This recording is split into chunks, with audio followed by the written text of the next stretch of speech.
What is going on, guys? We are in Rhode Island at the Audrain collection with Antonio, about to take a tour of just one of their buildings. How many cars do you guys have? It's unreal. The collection really ranges from vehicles from the late 1800s all the way up until really 2022. We're constantly have new things coming in, and the collection is really vast. It's a lot of pre-war race cars, brass era cars. You get into supercars, muscle cars, sports cars, Japanese cars. I mean, it's everything, and also motorcycles. And there's about 450-ish vehicles in the collection that spans here in Rhode Island and then some private storage facilities down in Virginia as well.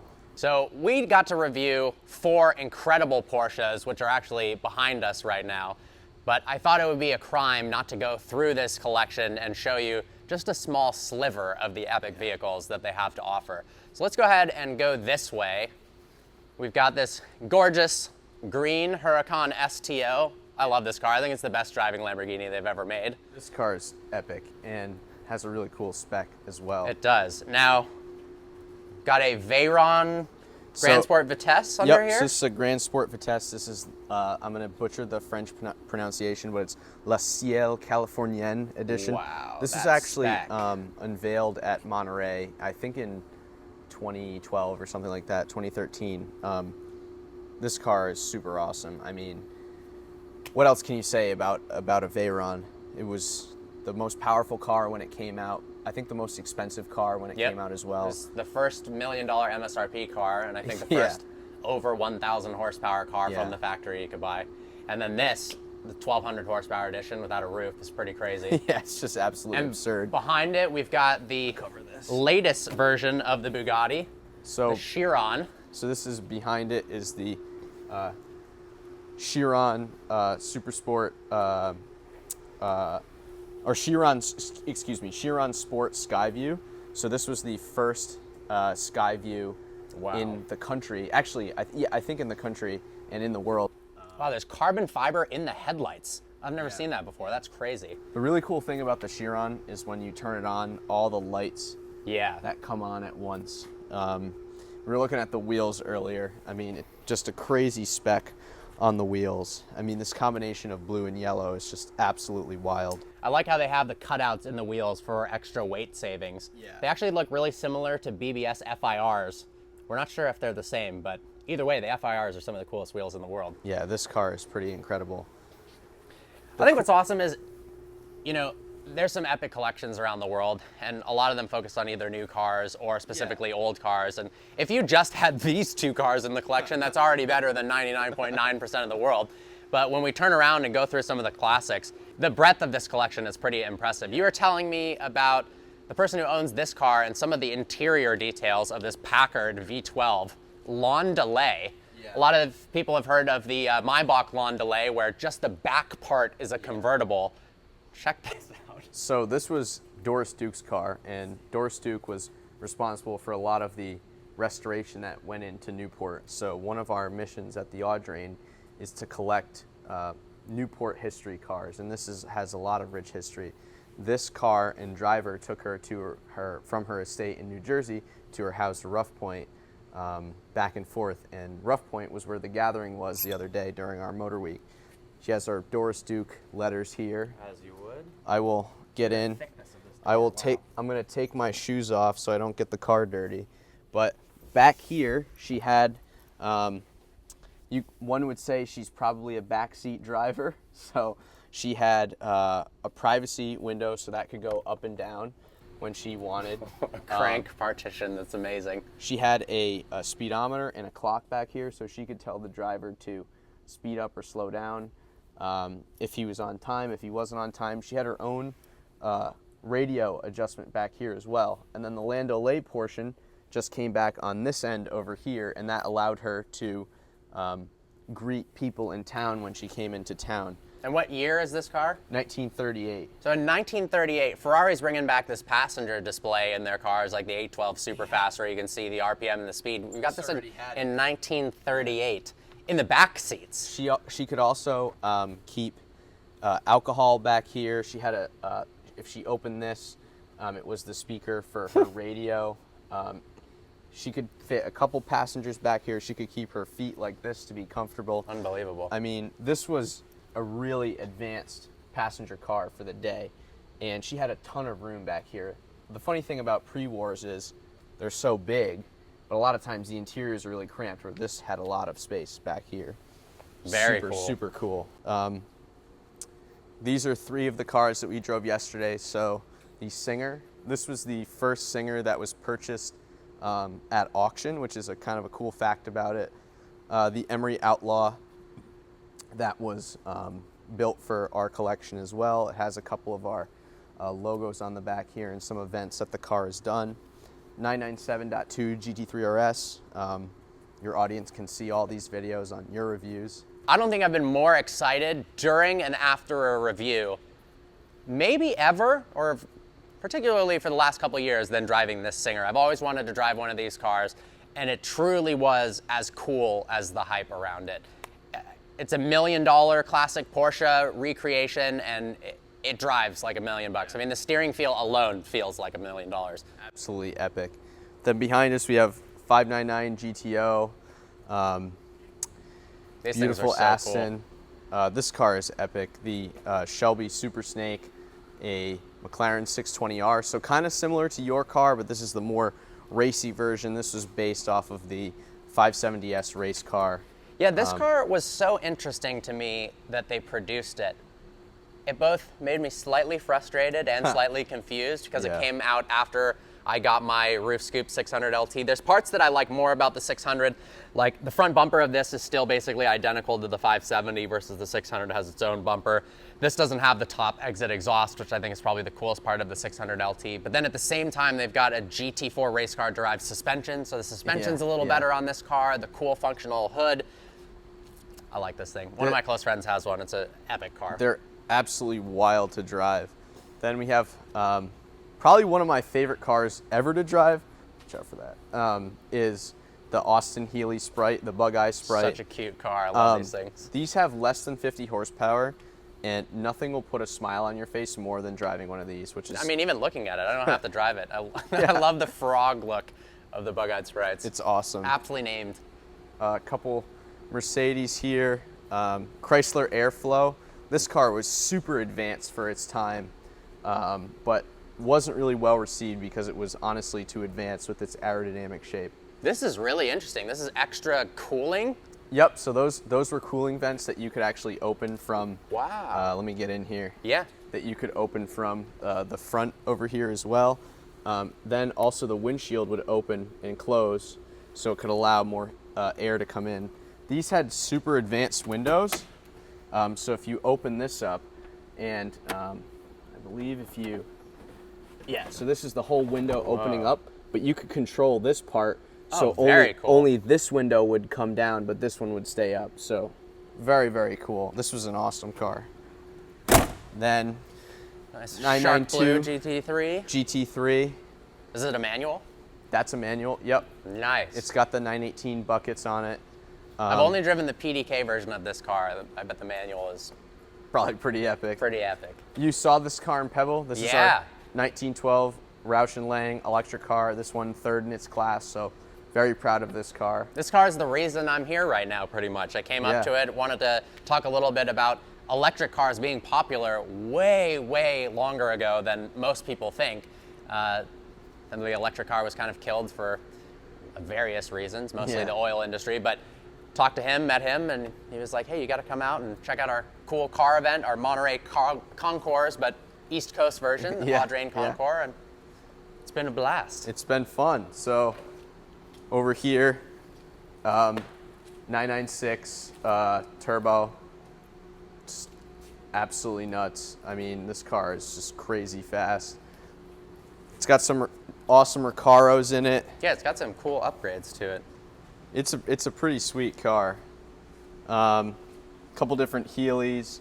Back here we have this Solstice is actually super cool. So this has less than 5,000 miles. It was purchased by the owner, I think in 06. Gotcha. So it's been in the collection that long, and to have a Pontiac Solstice with 5,000 miles is actually a pretty big deal. We have some classics back here. 351, couple Corvettes, Ferrari 308. We have a Shelby GT500 in the back over there. This car is beautiful, this Healy. Yeah. This is sick because it has this windshield that comes down and makes it more of the racy, more aerodynamic type. Very cool. Bentley Super Sport. Oh yeah. Started this thing up the other day. It sounds really good, actually. It does sound really good. E-Type Jag. This E-Type Jag is an incredible spec with this beautiful green exterior with red interior. Is just wow. Wow. That's actually spectacular. It's a really beautiful car. And it's amazing because if you thought that over there was the collection, that in itself would be impressive enough. But we've got another room to go through. Yeah, it goes on. And remember, there's like, what, 3 or 4 more buildings worth of cars that hopefully someday we can take a tour of as well. So the original hypercar, the Veyron. The original Veyron next to an SL65 AMG Black Series. Yeah, this thing may be the coolest AMG looks-wise other than the CLK GTR ever made. And I think this has aged really well. Yeah, absolutely. If they came out with a car, maybe just slightly updated the lights in the front and the taillights. Yeah. I wish that some of the new Mercedes looked like this, to be honest. And then, we've seen a lot of supercars and a lot of pre-wars, but then we have stuff like this. So this is a Sci Hatch. I believe this only has 5,000 miles on it. If you look at the interior, it's brand new. I mean, this car is in perfect condition. We really want to preserve history. That's kind of our whole goal here, is to collect all different kinds of cars and motorcycles. Is this like a windshield heater or what? Yeah, it looks like it. It's Interesting. super futuristic looking, actually. So correct me if I'm wrong. I think the 57 Chrysler 300 was the first production car with 300 horsepower. I don't know. We Okay. might have to get Donald on that one All right, for all us. right, all right. I don't want to say something wrong. I like these cars. This thing is just absurd, this Nova. Yeah, wow. Jay and Donald actually did a really cool video on this. This is just so incredibly fast. If we actually come around this way and go back, we also really care about This is amazing. motorcycles as well. So this is a Fiat Jolly. This is an original Jolly. The story with the Jolly is that people who owned yachts and large boats in Europe wanted a car that they could take off their yacht and drive around some small Mediterranean town, and this is the perfect beach car, which is super cool. Motorcycles as well. We have a ton of motorcycles in the collection. This is really only a small part of it. This is newly acquired, this 2017 Aprilia Rsv4 Rf. This is over 200 horsepower. This is a crazy motorcycle, weighs 400 pounds. We have some Brough Superiors in the back. So Brough Superior was the Rolls Royce of motorcycles back in the 30s and 40s. Pretty wild. Very cool. Also a huge selection of muscle cars. So we have some incredible, this in TA is Yeah, I love the spec on that. really, really cool. And then the That's Demon, a Dodge Demon. I believe this has less than 100 miles. Wow. So, and it's on, so the biggest thing with the Demon in terms of collecting is making sure that it has the original tires and rims. So these are the original tires, which is important to us to maintain the originality of the vehicle, especially in terms of a history standpoint or keeping the vehicle alive in its original form for future generations to come. Sneak preview, when I fly home tomorrow, Dodge is dropping off the new Jailbreak Challenger at my house for a week, so that'll be fun. It's kind of the, not quite as special as this, but it's the latest edition of the wide body Challenger. So this is an ATS GTS. So the story with ATS, so it's Automobili Turismo e Sport. There was a group of guys that worked for Ferrari. They were upset with Ferrari management, and then they went on and made their own company. They built 12 cars to take on Ferrari in racing. Unfortunately, the company kind of fizzled out, but I think there's only 6 or 7 of them in existence today. And this was part of the Begovic collection, a man out in California who collected a lot of these early race cars or race road cars back in the early 60s, and he kept them and basically original form and didn't drive them much, only once in a while, and kept them alive until we were able to acquire them from California State Fullerton. He donated his collection to them. Very cool. The V8 in this thing sounds absolutely incredible, and I think the Alfa Romeo that won People's Choice Awards at the 33. at your Concours has a similar engine, if not the same engine, and sounded just so epic. So this is the SL300, the Gullwing. This was also part of the Begovic collection. So this also received a light restoration and was exercised again. And this is basically an original form that it was from back in the day. It's very, very cool. Something a lot of people don't know is they didn't just add the gullwing doors for flair because the car had an aluminum space frame for rigidity. There's pipes going right here in the chassis, and so the door had to be this tall. And if they had a normal opening door, it'd be super awkward. So they added this, and then it's become an icon. And now with the Mercedes SLS, it's an incredible car. I mean, so I love epic. the door handle. The action is just so satisfying, and when Wow. it comes up, it's just absolutely beautiful. The steering wheel is super cool too, the way it folds down so you can get in.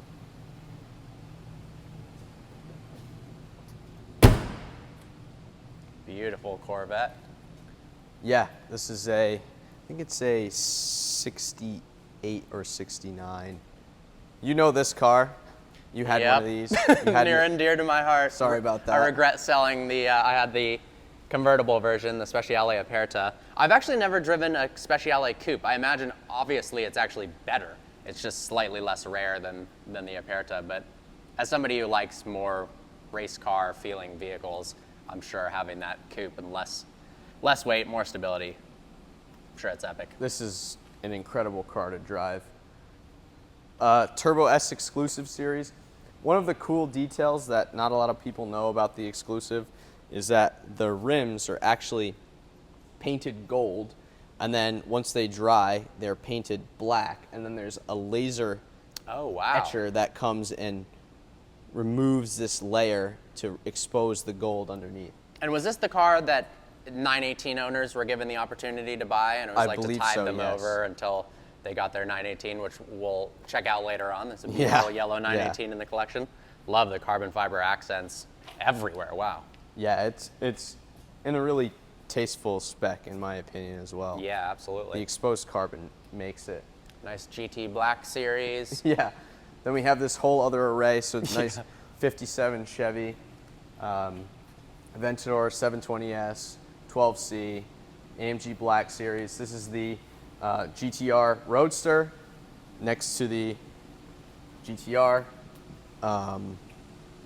Again, it's cool to have both of them, one in convertible form and then one in coupe form. This beautiful Ferrari 330. This Maserati Bora was actually part of the Begovic collection as well, and this car was restored by F40 Motorsports, so Wayne Carini in Connecticut, local New Englander.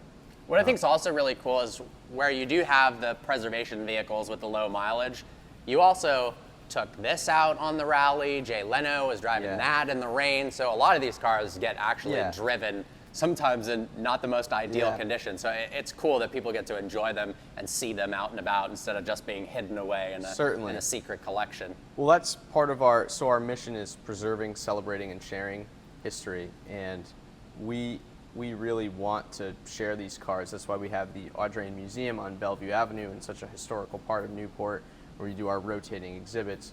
A lot of the vehicles that you see in here have been in the museum or will be in the museum. And we really want to share that with the public because not a lot of people know that all of this exists in Rhode Island. Yeah. The smallest state. Myself included. Yeah. The smallest state in the country, and that we're able to share this with people is really the best part of the job for sure. Well, but wait, there's more.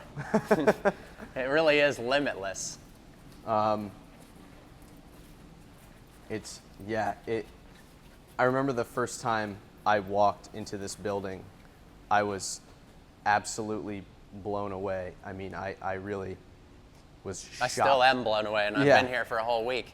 So we're also diving into the future. So this was recently acquired the Tesla Model S Plaid. I know you have a lot of experience with this car.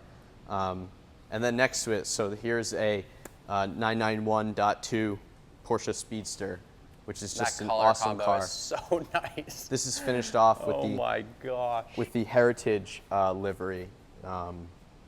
Really, really cool. Over there, seats. yeah, the seats are epic. Over there is the Canepa car that we drove. Yeah. So a G-body Targa with over 400 horsepower. It was sent to Bruce Canepa. It took almost 3 years to build this car. Pretty much bespoke. It has Singer seats in it. This was probably the most surprising car I've reviewed in a very long time. Yeah. The Singer was incredible in every regard. This was similar to the Singer, but more raw and more violent. And so fast. I was not expecting. This has a 4-liter flat 6 in it with over 400 horsepower. It sounds ballistic. It's got Singer seats in it. This car is just... I mean, it takes an already cool, obviously the 83 Targa is awesome, but this is just next level. Yeah, I mean, the motor is just... Take a look at the engine. An absolute work of art. The lengths that went into creating this car is just spectacular. It's so fast. So fast. We were both freaking out yesterday, genuinely, when we were driving it, just smiling and laughing. It was a lot of fun. Porsche is a big theme in the collection, but it really spans so much. Over here we have beautiful SL500, fantastic car. Next to a Ferrari 355. This one's finished off with Nero with a tan interior, kind of a take on a classic Ferrari spec. 360 Modena, that's a stick as well. Very cool. Excuse me, the 355 was the F1 gearbox.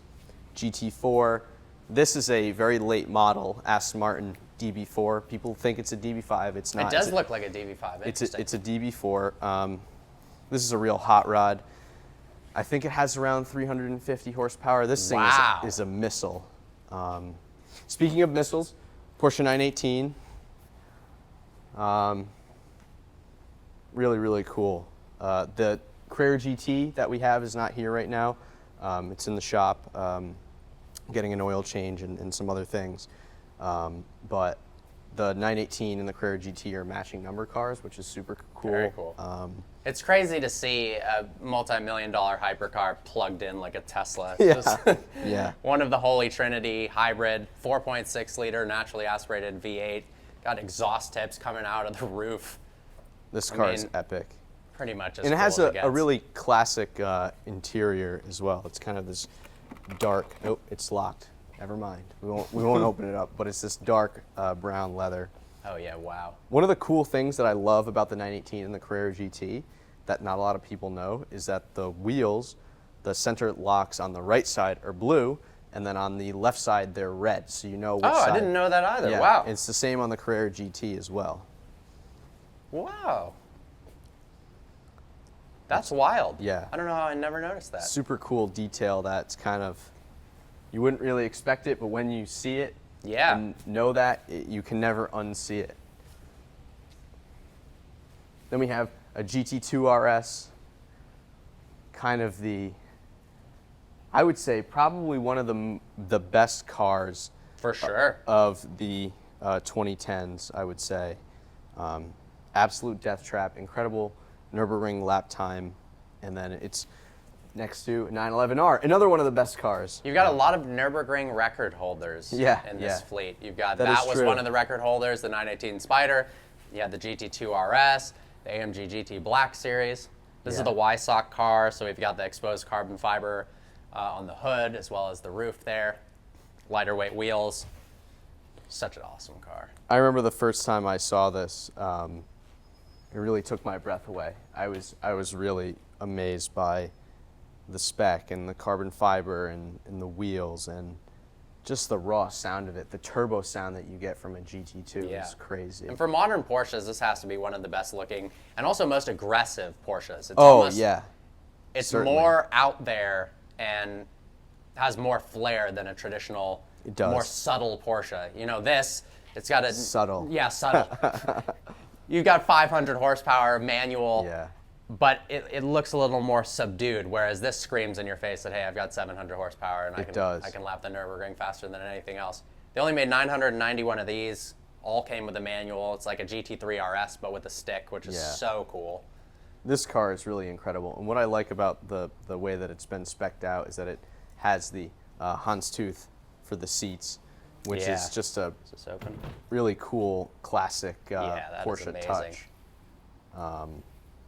Wow, the illuminated door sills that say 911R, that's a pretty cool touch. Yeah, this car is really, really beautiful. And then last but not least, we got the 991.2 3RS, also Wysock package. It's cool to see the carbon fiber Wysock hood and then the standard hood over there. Yep. The nice Naka ducts. Yeah, this car is amazing. I love the gloss black handles, and this interior is a little bit more eccentric than maybe the 911R, but these wonderful inserts painted in the body color, and then also around the dashboard there. I mean, very cool. This is a really, really dramatic looking car. One thing that I love, I mean, we drove a couple of the Porsches in the collection this week, but the sound that you get from a naturally aspirated flat six is so incredibly exciting. It's actually unbelievable. And Porsche proved you don't need an 8-cylinder, 10-cylinder, or 12-cylinder to make one of the best noises in the world.